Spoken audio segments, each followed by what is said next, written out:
You have to accept that just because you have limitations on your abilities, there is no limitations on your level of enjoyment.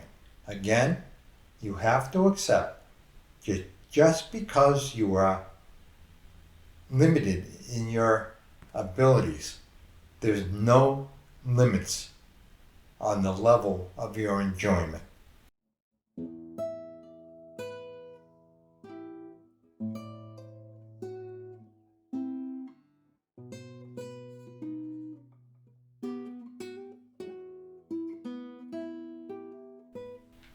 Hello, and welcome to episode 40.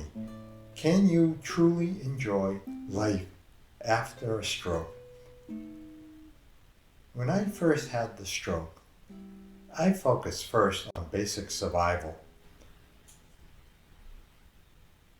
Eventually, I started to regain a hint, only a hint, of my former self.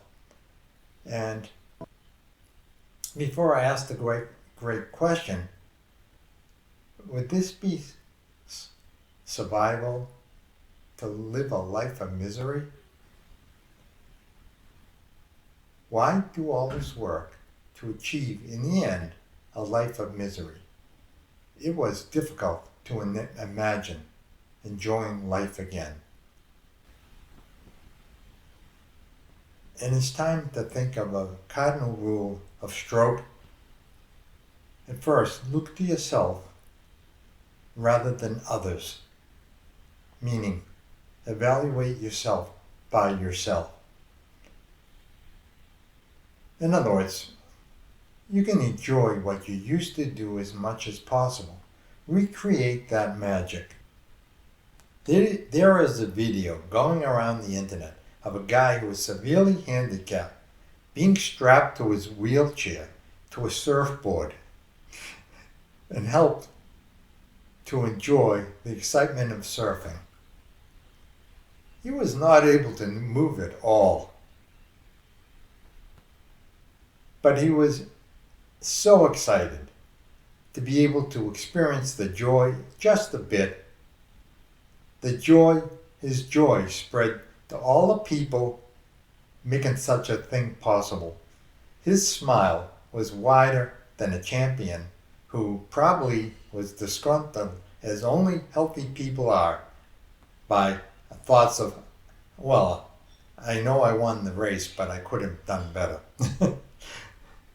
By the way, please like and subscribe to my channel. I wish to spread the word that one's life is not necessarily lost.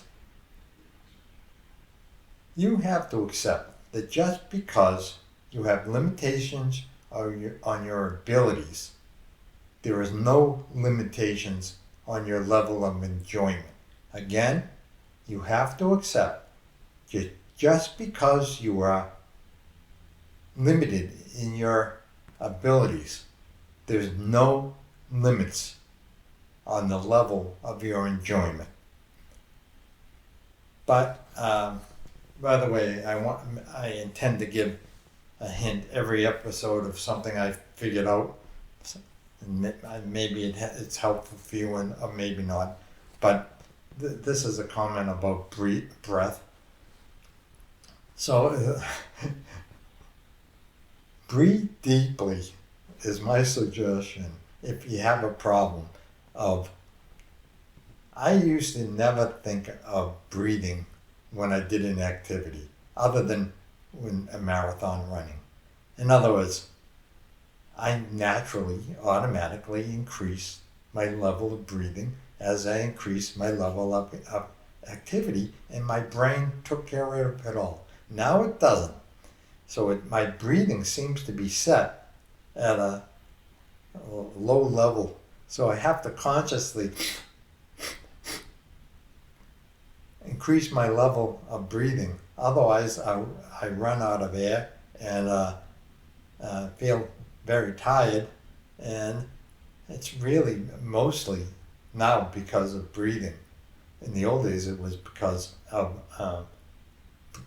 breathing, and I was really fatigued because I was healing my body.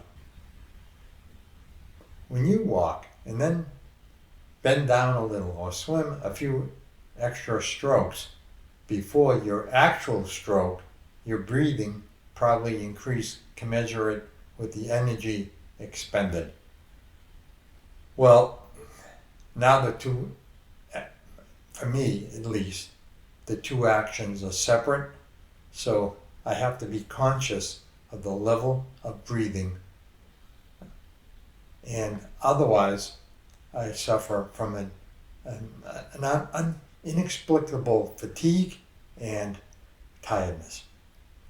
This is one of the many surprises with my stroke.